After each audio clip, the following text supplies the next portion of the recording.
Thank you, Rachel, and thank you, Michelle. Thank you to Inflection, first of all, for having us and an opportunity to learn from each other. And that's it. Stealing is really what we do best in learning from each other. What an opportunity to be with you all this morning. My name is Carlos Hernandez. I'm the Director of Curriculum and Instruction.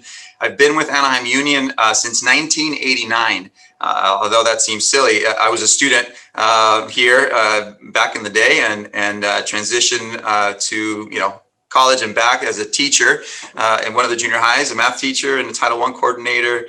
My first administrative job was an assistant principal at Savannah High School, which we will talk about, and that journey. And then I was honored to be able to make my way over to South Junior High's principal, and then principal of back at Savannah High School. And transitioned in 2018 to the district office as director of guidance and student services, and then that job merged to what I now hold, which is the director of curriculum and instruction. So again, great to be with you all, and just giving you a quick journey of what we've taken, and I'll pass it over to Manuel now. Great. Thank you, Carlos. Again, good morning, everybody. Thank you so much for having us. Thank you to Inflection and the whole team. We know they're good friends of ours for a long time, so we truly appreciate this opportunity. I've been in education of 28 years as a teacher, as an assistant principal, junior high principal, senior high principal, assistant superintendent of education, and now I'm in my current role as chief academic officer here in Anaheim Union. I've been in the district now probably about 20 years, both as an administrator and as a teacher. I was the principal at Savannah High School from 2010 to 2014. And so those years will be important as we move forward because those were very pivotal years in this transformation of Savannah High School. Truly an amazing place, which I'm sure you're going to enjoy hearing about and learning from. And we're here to share every single idea that we have with each and every one of you for you to steal and take back, because we've seen the transformation of the school. We've seen the impact that it's had on our kids, and truly are super excited to share that. So with that, I'm going to share a little bit about the district, just to give you some context, and also to tell you, in terms of seeing where you're from. I know many of you are from throughout the United States. Some of you may be from California. But we're in Southern California, beautiful Southern California, Orange County. We service 5 cities in this area. And yes, Disneyland is in our backyard. That is part of our attendance area, as well as Knott's Berry Farm and all of the great attractions in Southern California. But Anaheim Union service 5 cities in this area. We have 30,000 students. We serve 7th through 12th grades. In terms of our breakdown in demographics, 73% of our students are low socioeconomic, 20% of our population is English learners, and 14% of our students are students with disability. 68% of our students are Latino or Latinx, 13% are Asian, 9% are white, and everything else, we are pretty much a microcosm of Southern California, with over 50 languages spoken in our district, which we're very, very proud of. Savannah High School's demographics, I would say, mirrors the district's demographics. So everything you just heard about our district, really, Savannah sits in the middle of our district, and it really reflects that population, which you will hear about as well.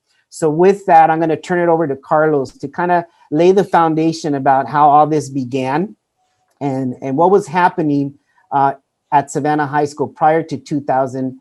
All right, thanks, Manuel. So as a point of reference, I arrived at Savannah High School in 2005. So from 2005 to 2010, I'm gonna just briefly discuss what we were experiencing. Simply put, we were ripe for change. The staff, the teachers, stakeholders, parents, students working hard, but there was lack of cohesion. As an administrator coming into a school where you just see in the faces of our staff this this frustration, this feeling of being defeated every time what measured us as to be successful or not was all about standardized testing. and we work hard, we'd get there, we take the test, and then we get the results, and boom, program improvement, year 2, and then year 3, and then year 4, and year 5. And there was just this sense of the culture on campus was just, it felt hopeless. We were spinning out of control. We were all working hard, teachers, staff, parents, students, caring about the culture and the students primarily, but we were spinning, in all sorts of directions with lack of cohesion, lack of vision. The staff was divided because we were all saying, well, we need to do this, we need to do that. And we just could not come together to design our priorities and which direction we should go. So again, we were spinning out of control. And then 2010 came. An opportunity for change, an opportunity to hit the reset button, which is how we like to define this change in 2010. Changes in the principal role gave us an opportunity. We were ripe for change. People were ready and saying, let's come together. We need to. And our mentor, my mentor, Manuel Colon, came just in the nick of time as the new principal at Savannah High School. Manuel? Absolutely. Thank you, Carlos. So as Carlos shared, I really didn't know what I was getting into, to be honest with you. I had been a principal at a junior high for 5 years and was promoted to the high school principalship. I had been at a high school all my career except for the junior high principalship. And so going to Savannah, I was super excited. I was excited for a new venture. I was excited to obviously work with a new staff. But coming in, I quickly realized the situation the staff was in. I met with each of the staff members at the beginning of my tenure there, and they quickly shared their frustration, the low morale, and what they had. They, as Carlos said, they felt defeated. Fortunately for us, we also were going through a WASP process, which is an accreditation here in California. And part of that process was really to create and develop a vision and mission for the school. And so we took that opportunity to really start to create our own story, to start to create our own, really our own process for change. And so in 2010, one of the first things we did is to develop those leadership opportunities for our teachers, to develop their capacity as we started to unfold what this was going to mean. So this was at the beginning of the year. We knew that we had to get to a vision by the end of the year as part of the process. So we began to develop a structure for how this was going to be done. Every year in our district, we have a professional development day in January, where the whole day is professional development. Every school gets to decide on what that day is. So we knew that we had that day as an opportunity to really bring our stakeholders to the school, bring our stakeholders to the conversation, to really start to unfold and develop what a true vision will be. We weren't happy with the current vision. We know that many times the visions sit on the wall and many people don't even know where they came from. Many times they're just recycled words that everybody just has and puts on the wall.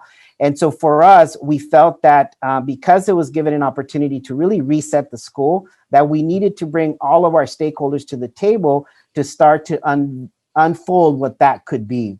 So we went through a process of really creating and defining what our vision was. And this question really stands out as what that was, is, what do we want our school to look like? What are our hopes and dreams for our school? Those are questions that we never had asked our stakeholders. So we brought together in our gym over 100 stakeholders, students, teachers, parents, classified staff, everybody, our entire community, community partners, everybody that we can invite to the table to start that process. We went through a futures protocol to really define what do we want our kids to be able to do when they leave our doors? What is that vision? What is that goal that we would have? Hopes and dreams for our kids. So through that process, we began to identify words. We began to identify themes. We began to identify things that we know were within us, but nobody had really taken out. And so through that process, we did come together as a staff. That was a very unifying process. It was a very uplifting and inspiring process because we all felt accomplished that we had done something together. As I said, from that, we identified words, we identified themes that we believe in, and they're to the core value of who we were as a school. So here's our vision statement that we developed. Savannah High School is a proud community of dedicated staff, involved parents, and empowered students whose members are engaged in academic excellence and are called to develop purposeful lives. To you, it might just seem just a regular vision statement. To me, I see every single word that was hand selected by our stakeholders, every single word that we argued about. What's the difference between this word and that word? What's the meaning behind this word and that word? This truly became a process. We first started with the whole stakeholder group in January, and then that stakeholder group identified a smaller stakeholder group from that group who began to wordsmith all of these ideas into this vision statement. Once we had a draft of the vision statement, we then took it to our stakeholders again and said, here's what we came up with. Does this reflect our conversations? Does this reflect our themes that we talked about? Does this reflect the words that we said on that day? And it was pretty powerful to see that unanimously our stakeholders, our school community said, this is who we are. Once we found our identity, once we found who we were, it totally changed our perspective of how we saw ourselves. It changed our perspective of how we were going to approach everything from academics to our school community, our activities, our athletics, everything that had to do with our school. It really changed who we were. This led then to what's next? How do we make this real? How do we ensure that this vision comes to reality? So as part of our structure and our systems within our school, we implemented a school leadership team, which was comprised of our department chairs, our teacher leaders within the school. We also developed a professional learning team, which really were what I would call our rock stars. They were our teachers who may not have had a traditional leadership role, but they were the ones that everybody respected because they were amazing teachers, and they're the think tanks of our school. So through these leadership teams, we began to develop what this vision was going to become. We started to develop the capacity of our teacher leaders.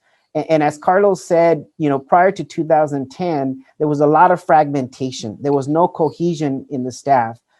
These teams allowed us to come together, and it allowed us to be very focused and intentional about what we were going to do. What the vision did is it allowed us to be behind one common goal, one common purpose, and it allowed us to really see our words. It allowed us to see who we were in that statement. So with that, we go on to our first question. And Rachel? Yeah, so the question that Carlos and Manuel had was wondering how your school or your district actually went about creating their vision. So he described a process of bringing stakeholders together in the gym, but wondering if how was your school or district's vision created?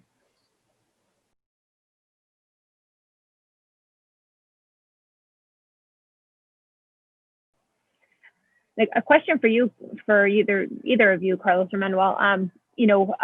Prior to this bringing of the schools together, had Savannah's previous vision or other schools in the districts, do you know how their visions had been created? Yeah, many of them were created by a small group of people who were writing the WAS report, and they were basically taken from other schools' vision statements, and they were wordsmithed by, like I said, a small group of people, and then presented to the staff as the vision. That was what was common across all of our schools. And we're a secondary district, so we have 20 schools in our district, both junior high and senior high, and I would say that most of our schools' visions were similar to that. Yeah. And just that we would safely assume, and based on evidence, that other stakeholders' voices were not in the room. It was the staff at the site with those small groups, mainly putting those words together. We'll talk about the expected school-wide learning objectives, yes, the ESLers that come with the WASP, but similar fashion. Those were put together by a small group of staff. And I think Rachel, that's one thing that we've definitely heard from other schools that, you know, we've seen that a lot of the time that the student voices in particular are kind of excluded from the conversation. So that was one of the things that I know had really struck us is, especially, you know, I think that's becoming more common now, but I would also say, you know, in 2010, that was something that I think wasn't happening to the same degree. So Michelle, were there a few questions or responses that popped up? Yeah, there's a few things. So I can see some that some folks had submitted through the web or texting. A couple of people said they're really not sure. We have someone who said they're not sure because it predates their time. We have one person who said that they gathered information from stakeholders every time they came on campus. Someone shared that they used data to develop SLOs specific to student culture. And then from the Q&A, we have someone who said they used a very similar process to the one that Manuel described of asking all stakeholders using Google Forms and surveys to develop a mission and vision, also as part of a WASP process. And then we have another person who said that their site worked with all stakeholders. However, their turnout for families and community members were lacking. Mm-hmm. Yeah, that's great. So I think it really shows kind of a breadth of different ways that people have gone about, and some that have involved stakeholders and some that, you know, people aren't necessarily sure. So thanks for being flexible on that one, everybody. We're thank learning. you. Yeah. All right. All right. Well, thank you for sharing, everyone. And again, learning from each other. It's affirming to see that there's processes already in place, and think that, you know, in terms of gathering data from all stakeholders. That's going to be the theme here in the next few slides. Is as Manuel mentioned, you know, we found our identity during this visioning journey that is initiated in 2011, that January day. But it was one day, and so the journey began. And so we started to ask additional reflective questions, building capacity on leadership, and then asking this: if this is our vision, you know, statement, and this is who we are now, then how do we make this vision come to life? How does it come to life in the classroom for every teacher, for every student? And so we're going to talk about three things. One is our student learning capacities.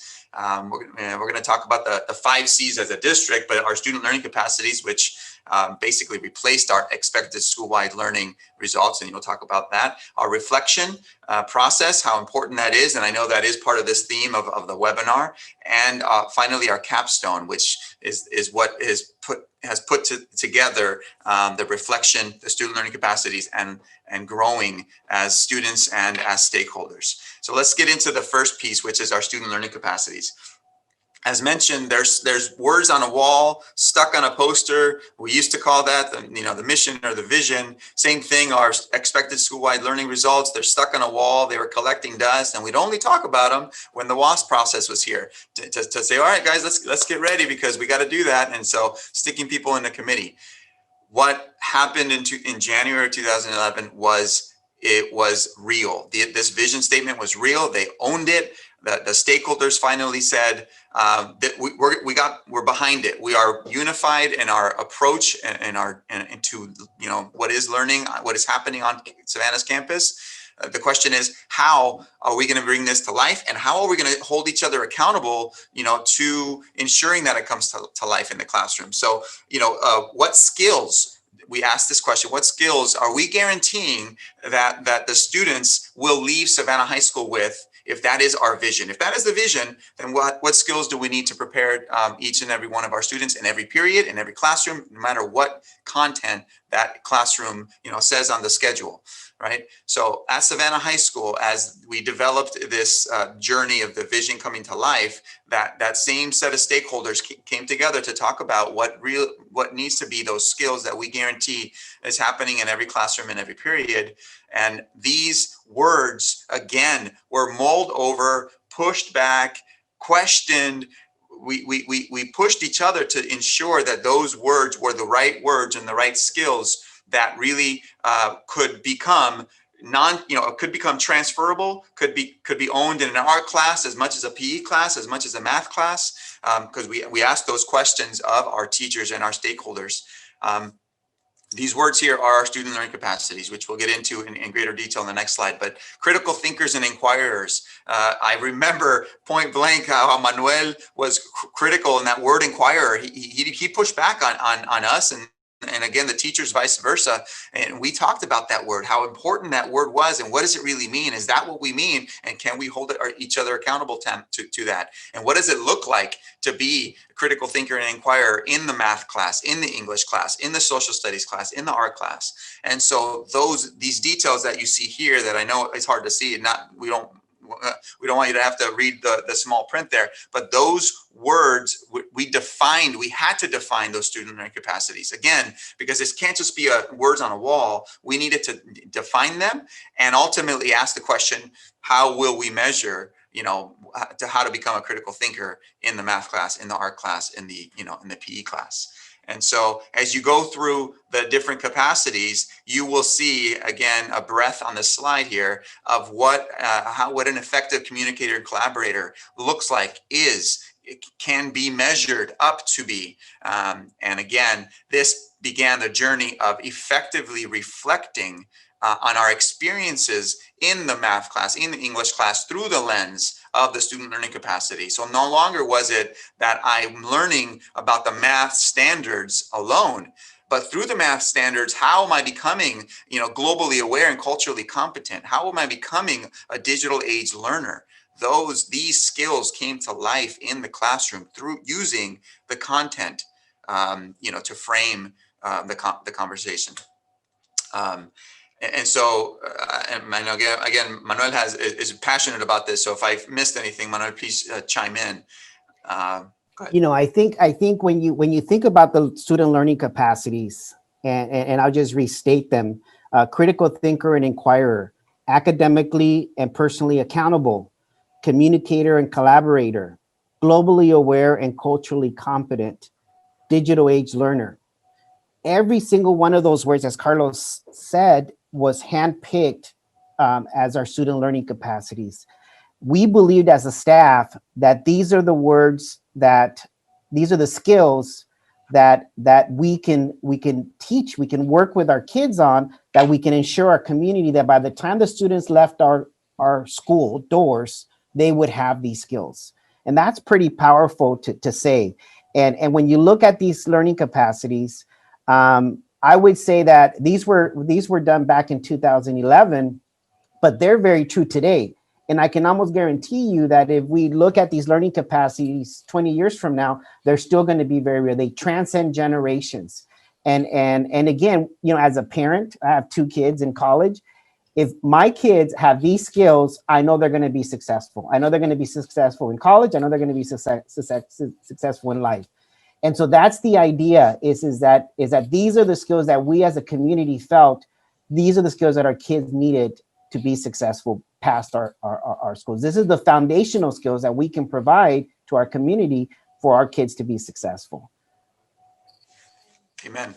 That's right. Thanks, Manuel, for chiming in there.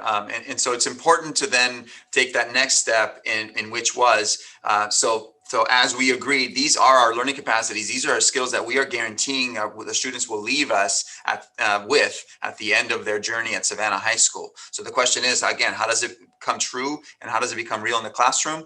Our teachers began to rethink, what is it that they were measuring? Was it just about the math content and standards? And is that all we're going to be assessing? Or is it more? Yes, we're learning math, but what else are we doing as we're applying math, as we're experiencing, mastering those standards? How am I, as a math teacher, helping our students to become those SLCs as mentioned? So how am I reflecting and how am I giving our students an opportunity to assess whether they grew in those student learning capacities or not?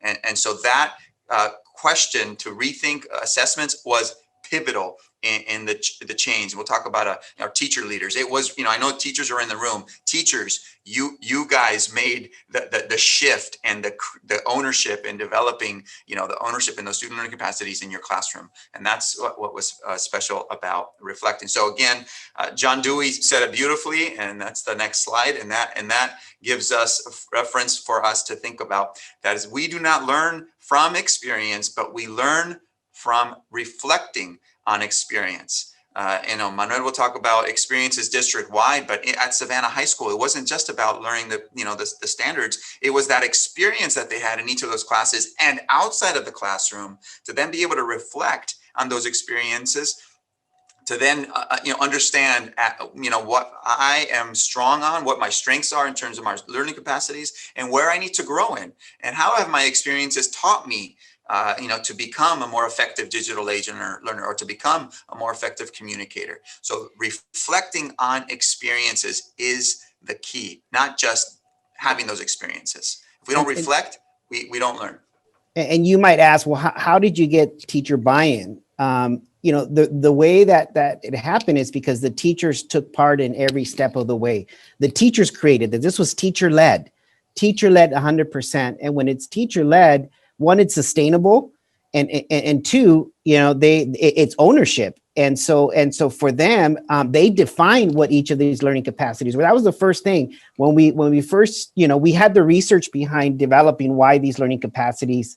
We looked at the P21 5 Cs, which many of you are familiar with, and other research that said these are the things that are that make a person successful in this global economy. But once we had those, then the teachers had to define for themselves what that meant in the classroom, what that meant in their departments, what that meant in their instruction. Once they defined it, and it was very clear in terms of activities, in terms of projects, in terms of again, all of the things that they were going to implement.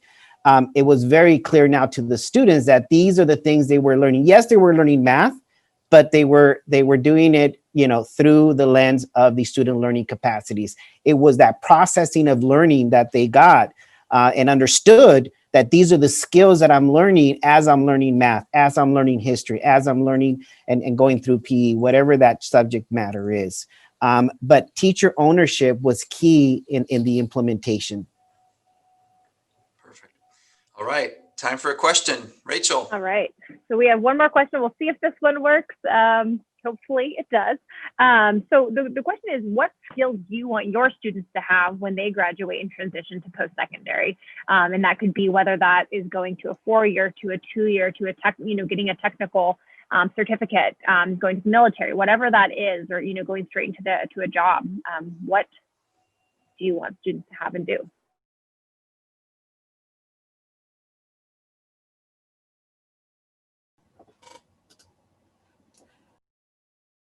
Being reflective, being a self-directed learner, being able to continue learning and adjusting as the future presents situations for them to navigate, being a critical thinker. Another one in the Q&A, being able to critically think. This more than ever, if students can think for themselves, they will not be taken advantage of emotionally, economically, etc. Like resilience, failure is okay and totally normal sometimes. The ability to reflect and take feedback. Empathy. We got a couple more good ones here. Being an effective communicator, being creative and critical thinkers, responsible use of technology, self-directed and resilient learners, and then also stick-to-itiveness or stick-with-itness. Yeah. I'm hear a lot of things that were outlined in the student learning capacities that Carlos and Manuel both just talked about. So that's wonderful. All right. I'll have you guys transition to talking about the capstone project here. Absolutely. Yeah. And again, reflecting on all of those words, it's, as a parent, it's what skills would you like your child to have, right? And what skills, for many of us who have gone through college, we know what got us through college. And all of those skills are important for us to really identify as if that's the outcome, then how do we backwards map to ensure that those skills are happening? That's the process that we took in getting to those learning capacities. And they haven't changed. We've aligned them to our 5 Cs, but they haven't changed. They're still the same learning capacities. So as Carlos mentioned, we needed a way to measure. We needed a way to say, okay, if those are the skills, those are soft skills, how are we going to measure these soft skills? If truly we are saying that by the time our kids leave our doors, these are the skills that we're guaranteeing to the community that they're going to have, then how are we going to ensure that happens? And that was what we were grappling with. So our professional learning team, which my good friend Mike Switzer, who's in the picture, was part of that team. He was an English teacher. He wasn't the department chair. He was just an amazing teacher that we said, hey, we need to bring him into the conversation. So he started to think about, just like we did in these questions of, what does this mean for our kids? What does this mean for our outcomes that we want to accomplish? If truly this is who we are and this is what we believe should happen, and these are the skills that our kids should have when they leave, then what are we going to do? So he just brainstormed, and through that process, we came up with a capstone project. And the capstone project allowed us to capture, one, the skills in terms of how they were embedded into our lessons, but two, it really put in the practice of reflection. It was about the student learning more than anything else. The students needed to learn, the students needed to process how these things were embedded into these activities, how they were developing, their strengths and their weaknesses as they related to these skills. So that very first year, in 2011, and as we started to discuss how we were going to measure them, because we knew what we wanted, we had our vision, we had our identity, but how we were going to do that was still a big question mark. So Mike said, you know what, let's develop a capstone project. Let's develop a way for students to demonstrate to us that they have acquired these skills. And so the big question was, well, what does that look like? So we developed reflective questions, reflective process, where every time a student had an activity, they would reflect. How did this teach me to be a communicator and a collaborator? How did this teach me to be a digital age learner? And then they had to write about how that happened. In the first year, back in 2011, 2012, Mike took it on. He was teaching seniors English. And so he said, you know what, let me do a pilot. Let's do it with just my senior class. Let's have them create this portfolio that has them identify activities that had reflections in them on these 5C, on these learning capacities. And then let's have them present this portfolio to a panel of adults who are going to challenge it, similar to what you do with a dissertation, when somebody brings their portfolio and then you start to ask questions about, their research and their evidence. Let's put them to the test. Let's bring them to the table. Let's have them present their portfolio, and then let's put them to the test to see if they've mastered and acquired these learning capacities. So we did it the first year with Michael Senior. We learned a lot from that process. We learned that the students, the biggest thing was that they were learning about their learning. They were learning about how these skills came about, and they were learning about, more than just math. They were learning about themselves and how they learned. From that process, we then took it to the entire senior class the following year. We said, what we learned, now we're going to take it to every single senior in the school. We had already implemented the student learning capacities. The vision was already, pretty clear on our campus. Every teacher was already embedding the learning capacities in their class. Everybody was already doing reflections on those activities. But we now had all of the seniors say, we now want you to do a senior portfolio of these activities. The students were given the opportunity to select different pieces of work from any of their teachers that reflected their best work in identifying the learning capacities that they had acquired. And then they were put to the test during this end of the year capstone interview, which you will see in a minute. So all of that was done with the seniors. Now, here's the neat thing. In that senior year, we made it voluntary. Okay, that means that all the teachers volunteered to participate. All of the students volunteered to participate. We didn't give any grade for that process. We just said, hey, this is the expectation. We want you guys to do it. And we put it out there. 100% of our seniors participated in that very first year of the capstone interviews. 100%. That included our students with disability, our English learners, and all of our students. And I will tell you, it floored everybody that everybody did it. But two, when we got to the actual interviews and we invited our entire community, because you got to remember, we had a school of maybe 16, 1700 students. We had to do, interviews for every single senior, which at the time could have been anything, probably about 600 students that we were interviewing. It was a pretty large class, but we were able to take the students, had them reflect on their work, and then put together that work that best reflected their student learning capacities. And what came out was something that we never expected.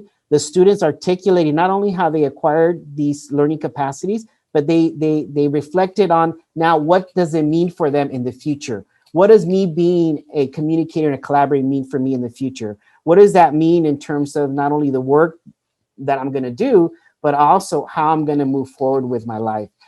It was amazing. It was pretty powerful to see. Again, all of our teachers bought in. All of our teachers were on board from the beginning. So as we started to grow the project, it was very easy to do. So here's the other interesting that happened. Because the students have choice as to what they select, and because the teachers participated in the interviews, the teachers were wondering, well, hey, how come only certain teachers' work was being selected? So in their mind, it's like, okay, I better do a better job of infusing the learning capacities in my class. So when we get to the interview, the students select my work from my class in their reflection. It was pretty powerful. But think about the capstone as the framework for the work we do. Think about the capstone as the framework for the learning. And think about the capstone as everything that we did in the school. Everything was aligned to our capstone project. So if you look at the next slide, you will see how we embedded our college going culture into the capstone, because it was something that everybody's participating in. It's the guaranteed curriculum that we have for all of our kids. We knew that it shouldn't be just a senior year activity. It really is something that needs to be embedded into our 9th through 12th work. It also is about how do we prepare and ensure that our kids have all of those opportunities when it's time to apply for college, that the students have processed enough to where they know exactly coming out of Savannah High School what they're going to do. Are they going to go into the military and they understand why? Are they going to go to the community college and understand why? Are they going to go to a four-year college and understand why? Are they going to go into the workforce and understand why?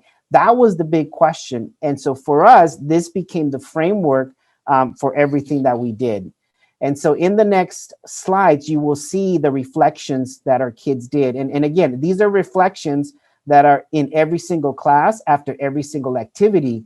And if you see, we started off when we first started back in 2011 with the reflections, they were very minimal because students were not, they were still trying to understand what these capacities were. Teachers were still trying to understand, but as it became part of our culture, it became part of who we were, and the kids were doing these reflections in every class. It didn't matter the class, they did them in every class, and that was part of the structure that we created. You started to see the depth of the reflections. You started to see the depth of the learning of the kids.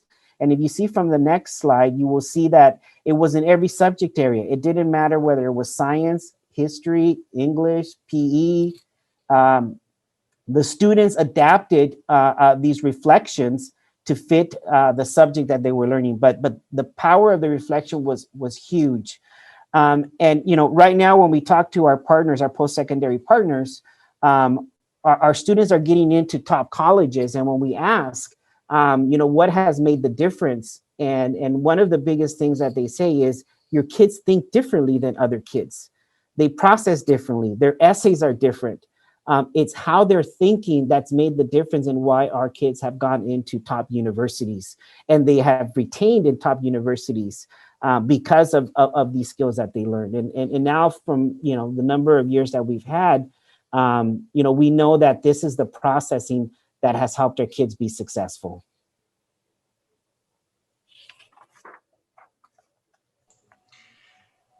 Want me to go ahead and show the video from the interviews, Manuel? Yeah, so just to set it up, and I know we're running close to the end. This is the last couple of slides, and simply put, this is the interview, the culmination. This is the senior year, and as Manuel mentioned, but the journey starts in ninth grade year, and this is only again one piece to hold us accountable, to ensure that what we promised our stakeholders back in the visioning and back in the development of stages is that they want to know, did we do what we said we were going to do? Did we develop our students' student learning capacities through the experience at Savannah High School? And so we invite the panel members, not only the staff, but the parents to be a part of the panel members, to be community organizers, community partners, to be part of the panel so that they can see for themselves the firsthand experience that what our students had here at Savannah High School. So this is a quick little snippet of it.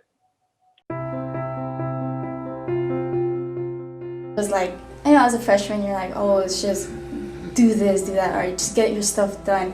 But in reality, like, we actually do we need to use these capacities even in the future. In ninth grade, I was really shy. I just sat in the corner and I didn't talk or anything. That was a big problem for me. And communicating and collaborating, they got me to go out of my shell. They got us to present in class. They took us to colleges and stuff, which really opened me up to like hang out with the other bunch of people. And it's just, they developed my confidence a lot, because confidence was always a big problem for me. They reflect the kind of person that I have been over the past, 3-4 years, and that person has been, I've had really high points, I've had really low points, and so taking the time to question why my grades were like that, which is, the purpose of the capstone, is to question, the things that you've done as a student here at Savannah, and you have to be, this is like holding us accountable for everything that we've, partaken over the course of 4 years here at Savannah. So this is a budget sheet. We were given a career. It was a random career, and we were given a random salary as well. And with that salary and career, we had to make a budget sheet of what we're gonna do. Like, let's say rent. We had to find our own rent and see what I was able to afford. I did my salary. You can only buy some sort. You have to give up going to the movies, eating out. You have to limit certain things that you have to do.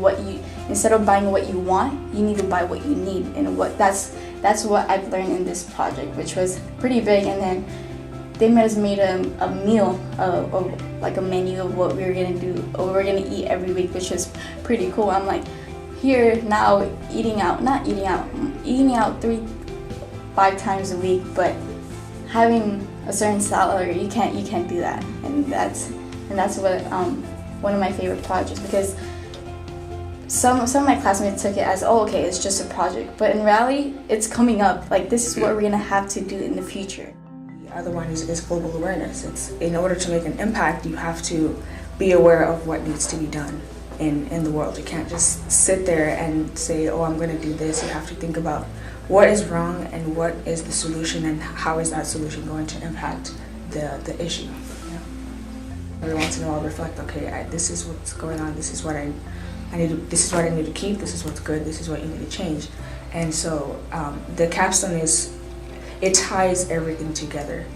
It ties your academics, your life, and everything that your progression throughout the 4 years.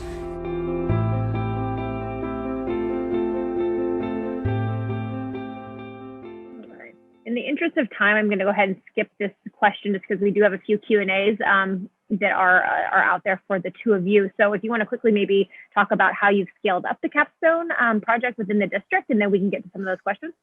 Absolutely. So just very quick. So these are pictures from many of our schools. So the same process that Savannah has gone through, we've taken many of our schools through. Almost all of our schools have already gone through it, and we'll be finishing up the last group of schools. And so very similar, creating that visioning day, that bringing all of the school stakeholders together. And this is just a picture of what that image looks like. We've seen it already. The same thing that happened at Savannah is now happening at all of our schools. Same process, same ownership, same development of the capstone. And it's pretty powerful to see the transformation, not only at Savannah, but the transformation across our district. Carlos, do you have anything to add about the scale up piece there? Simply, the scaling is amazing to see. We facilitate the process, administrators, district administrators, and others. But to go back to Savannah, that what was unique and what we are now doing, district wide, is that we love our administrators. Manuel being a mentor, and for me, I think I saw a couple of administrators in here in the webinar. So shout out to Charles Koo and Courtney Tambara, connected to Savannah High School, right? But us as administrators, we come and go. Where the ownership happens is at the teacher level, at the stakeholder level, because this was you see here in the slide are the teachers and the students talking to each other, the parents talking to each other, the partners talking to each other, and saying, what do we want? What do we want for us at that school? And it's just amazing to see the transformation, and the journey that happens after that. Wonderful. All right, Michelle, I think you said there was a few questions that are outstanding in the questions. So hoping you can open those up, and Manuel and Carlos can provide some insights. And if anyone else has extra questions, feel free to add them, but we'll just get started. First question, in what classes do the students work on this for each grade level? So they work on capturing one of the slides showed the 9, 10, 11, 12. They all of that, the artifacts and evidence, they work on them in every classroom. Logistically speaking, in terms of the structure to bring the folder together, or now that the digital folder, it happens in English classes. They have some time to reflect on what is it that they want to keep, what artifacts show that the best in. But every classroom is working on it. It's just logistically speaking, who puts the portfolio together. Time for that are the English teachers. Good, thank you. So another question. What do you attribute to the reason you were able to get such high participation in the process? I think it was, it was because it was choice. I want to say that it was choice. I think, we started with the buy-in with the teachers, and once the teachers bought in, they then made it an expectation of their students. And so that's why I think that we had such high participation, 100% participation in that first year. And I think we've continued with that since then. But I think it's because the teachers bought in. And so the teachers, again, made it an expectation as part of their classes. Thank you. I think that's all our questions. Well, actually, two more. Oh, they're coming in now. So another question, what, if anything, would you do differently if you were doing this again? Great question. I think that, the parents have been a huge component of this, and we involved the parents from the beginning, and we've expanded how we're engaging our parents. Getting that feedback from the parents constantly. I think that at the end of the day, we're servicing their children, and so that parent component, I think, can be stronger. And we would have probably involved and engaged the parents a lot more in terms of every step of the way. And like I said, we now do our capstone interviews in multiple languages because our parents participate in those capstone interviews. But we believe that parent component is so essential and critical for the success of the students. I think, Rachel, I'll let you, there's one more question, but I think you had a question you wanted to ask Carlos Manuel, and in interest of time, we'll just skip to that. Yeah, absolutely. So, as I mentioned earlier, this is the first in the series of webinars that we're going to be doing throughout the year. And so we're hoping to end with the same question for all of our hosts. And that is, tell us something that you started doing differently because of the pandemic, but will continue to do when the pandemic is over. So just want to hear from the two of you what your thoughts are on that. Yeah, for me, and I think Manuel will chime in. Similar, we were just talking about this in terms of professional learning. Our learning from each other. That's the theme of this. And so, our teachers across the district, it would be difficult to capture, examples of what happens in the classroom. That the strategies that they're using in the classroom. So we've begun to, record, the different strategies, lessons, how to use a tool, how to use a digital tool, how to effectively, develop those learning capacities in terms of communication, collaboration, critical thinking. And so what are some examples, and to capture them in a one-stop shop for, for staff to be able to refer to whenever I remember, I say, oh yeah, I need to do something along those collaboration. What are some examples that exist for them to click on and be able to open up and review at their leisure, whenever they are ready and eager to learn about those tools. Manuel? It's interesting.